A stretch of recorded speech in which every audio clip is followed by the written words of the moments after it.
welcome back to my channel. My name is Samantha, and if you're new here, I am a new homeschooling mom of 4 kiddos. And in today's video, I actually wanted to talk to you a little bit more specifically about the Texas requirements for homeschooling. I know that I have already done the video how to transition from public school to homeschool, and I gave a little bit of information about the Texas requirements in that video, but it was more for a broader audience.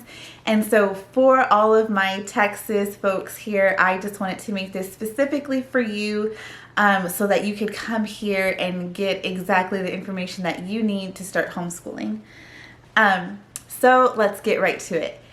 As we are approaching the upcoming school year, lots of my friends have been reaching out to me and telling me that they are choosing to homeschool their kids. And I think that is awesome. And honestly, a part of me hopes that they end up loving homeschooling and that this is something that they choose to do for the long haul. But they've also been coming to me with some false information that they're being given from their local schools.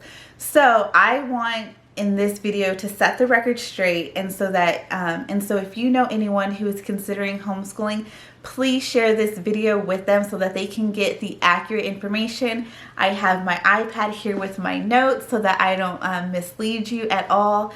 And don't forget to like this video, and I would love to have you as a part of my community, so don't forget to subscribe.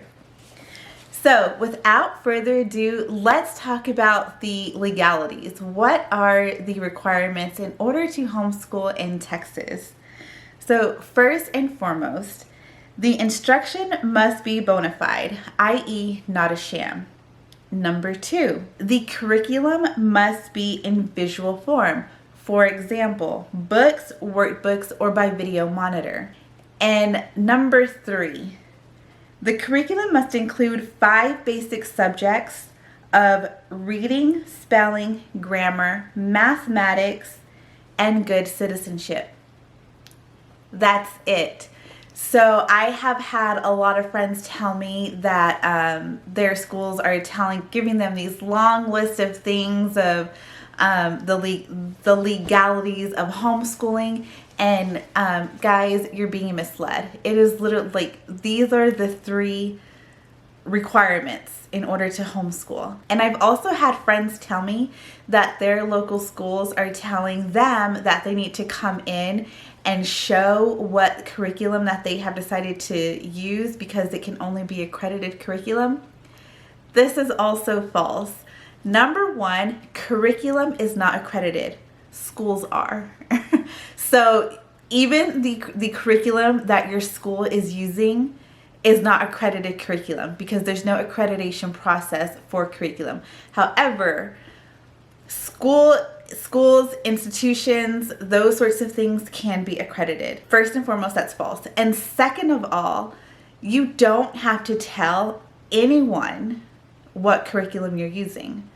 If it were to ever come that you, for some reason, ended up in a legal issue that took you to court and you had to prove what curriculum is, these 3 things that I just read off to you are the only things that you have to prove. There's no accreditation, there's no licensing, there's no specific author or title or publisher that you have to use. So those three things that I read off to you, that's it. And so the other question that I get, and it's one that I even had, well, what is teaching good citizenship? How do I teach good citizenship? What does that even mean? All it means is teaching civics and government to your student. It's apparently really important in the state of Texas that your kids understand social studies and economics and how the government runs. So teaching civics and government is all you need to do in order to teach good citizenship. So find yourself a good government curriculum.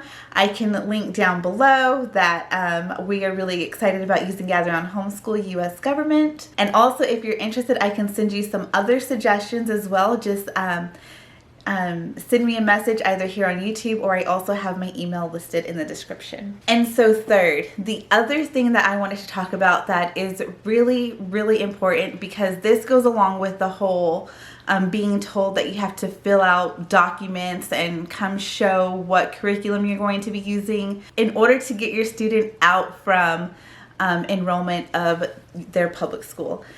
So that's false. The only thing that you need to do as far as with your local school district, if your kid has already been enrolled in public school in the state of Texas, you must withdraw them before you homeschool. And this is all of the time. So even though the school year ended really awkwardly, you still must withdraw your students from the public school. And so in order to do that, our state has a really great organization, which is the Texas Homeschool Coalition.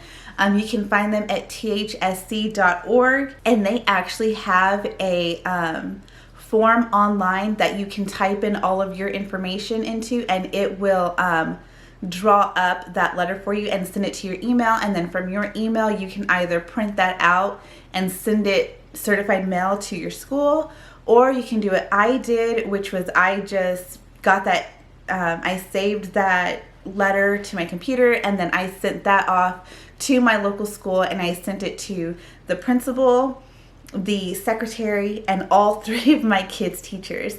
The reason why you want to send it to multiple people or to send it certified mail is because you want to have proof that someone got it. Sending that letter to 5 people, they couldn't tell me that no one got it. And also, when it's certified, someone signs for that letter if you send it by mail, certified.